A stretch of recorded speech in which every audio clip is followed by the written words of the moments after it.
नमस्कार दोस्तों आप सभी का स्वागत है भक्ति ज्ञान चैनल में। चलिए कहानी शुरू करते हैं। एक भक्त था, वह रोज बिहारी जी के मंदिर जाता था, पर मंदिर में बिहारी जी की जगह उसे एक ज्योति दिखाई देती थी।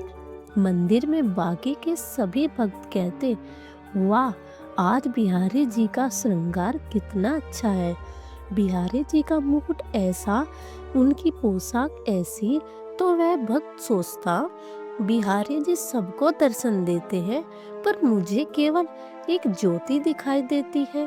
हर दिन ऐसा ही होता। एक दिन बिहारी जी से वह बोला, ऐसी क्या बात है कि आप सबको तो दर्शन देते हैं, पर मुझे दिखाई नहीं देते। कल आपको मुझे दर्शन देना ही पड़ेगा। अगले दिन मंदिर गया, फिर बिहारी जी उसे ज्योत के रूप में दिखाई दिए।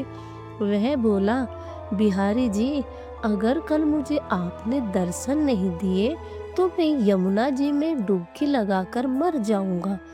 उसी रात में बिहारी जी एक कोढ़ी के सपने में आए, जो कि मंदिर के रास्ते में बैठा रहता था, और बोले, तुम्हें अपना कोढ़ ठीक करना है।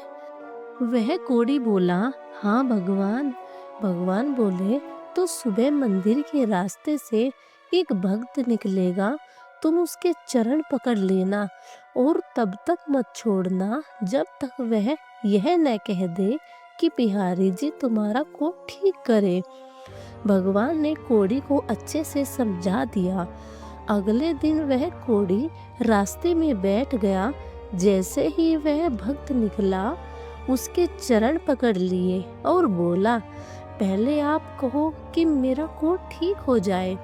वह भक्त बोला, मेरे कहने से क्या होगा, आप मेरे पैर छोड़ दीजिए। कोढ़ी बोला, जब तक आप ये नहीं कह देते कि बिहारी जी तुम्हारा कोढ़ ठीक करे, तब तक मैं तुम्हारे चरण नहीं छोड़ूंगा। भक्त वैसे ही चिंता में था कि बिहारी जी दर्शन नहीं दे रहे, ऊपर से ये कोढ़ी पीछे ही पड़ गया।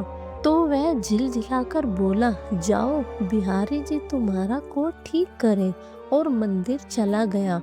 मंदिर जाकर क्या देखता है, बिहारी जी के दर्शन हो रहे हैं। बिहारी जी से उसने पूछा, अब तक आप मुझे दर्शन क्यों नहीं दे रहे थे? तो बिहारी जी बोले, तुम मेरे निष्काम भक्त हो, आज तक तुमने मुझसे कुछ भी नहीं मांगा, इसलिए मैं क्या मुंह लेकर तुम्हें दर्शन देता।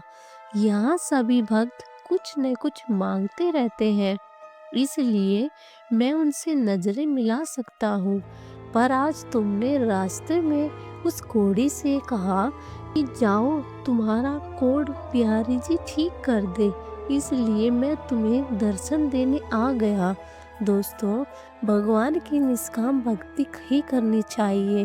भगवान की भक्ति करके यदि संसार के ही भोग सुख ही मांगे, तो फिर वह भक्ति नहीं, वह तो सौदेबाजी होती है। धन्यवाद।